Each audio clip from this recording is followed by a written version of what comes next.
రాజమండ్రిలో game changer pre release event నుంచి ఇంటికి వెళ్తున్న సమయంలో రామ్ చరణ్ అభిమానులు మాత్రం ఇద్దరు మృతి చెందడం జరిగింది. వాళ్ళిద్దరూ కాకినాడ జిల్లాకు చెందినటువంటి వాళ్ళు, చరణ్ అదేవిధంగా మణికంఠ.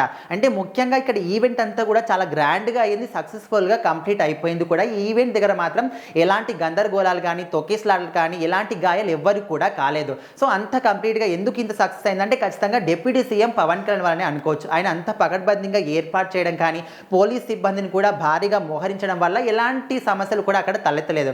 సో మరి ఇక్కడ హీరోలను చూసామని ఆనందమా, లేకపోతే ఈవెంట్కి వచ్చామని ఆనందమా, ఏది తెలియదు. కానీ ఇక్కడ వీళ్ళిద్దరు మాత్రం ఇంటికి వెళ్తున్న సమయంలో యాక్సిడెంట్ ద్వారా చనిపోవడం జరిగింది. అంటే వాళ్ళు ఆనందంలో వెళ్ళారా, లేకపోతే ర్యాష్ డ్రైవింగ్ చేస్తారా, స్పీడ్గా వెళ్ళారా, లేకపోతే ఎదుటిగా వచ్చిన ట్రక్కే తప్పుందా? సో ఏదేమైనప్పటికీ వీళ్ళిద్దరు మాత్రం చనిపోయిన ఘటన వెంటనే దిల్ రాజుకు మాత్రం సమాచారం అందిన వెంటనే ఆయన మాత్రం రియాక్ట్ అవుతూ ఇరు కుటుంబాలకు కూడా 5 లక్షల రూపాయల ఆర్థిక సహాయం కూడా అందించాడు.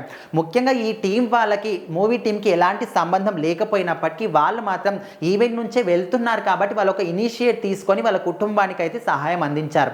సో ఇక్కడ దిల్ రాజు సహాయం అందించిన తర్వాత ఈయన తెలిసిన విషయం రామ్ చరణ్కి పవన్ కళ్యాణ్ తెలియకుండా ఉంటుందా, మరి వాళ్ళెందుకు రియాక్ట్ అవ్వలేదని చాలామంది అనుకున్నారు. మొత్తానికైతే పవన్ కళ్యాణ్ కూడా దీనికి రియాక్ట్ అయ్యి, అంటే ప్రభుత్వం తరఫు నుంచి కాకుండా తన సొంత డబ్బుల నుంచి ఇరు కుటుంబాలకి ఆయన కూడా 5 లక్షల రూపాయలు అయితే అందించాడు. సో మొత్తానికి మరి ఇంకా రామ్ చరణ్ ఒక్కడే బాకీ ఉన్నాడు. ఆయన సినిమా ఈవెంట్కి వచ్చి వెళ్ళారు కాబట్టి కనీసం ఆయన కూడా స్పందిస్తే బాగుంటుందని అనుకుని వారు కూడా ఖచ్చితంగా ఉన్నారు. ఏదేమైనప్పటికీ ఏ ఈవెంట్కి వచ్చినప్పటికీ కూడా ప్రతి ఒక్క హీరో కూడా జాగ్రత్తలు చెప్తూ ఉంటారు. మీరు ఇక్కడికి వచ్చారు, చాలా సంతోషం, ఇక్కడ ఈవెంట్ కూడా చాలా సక్సెస్ఫుల్ అయింది.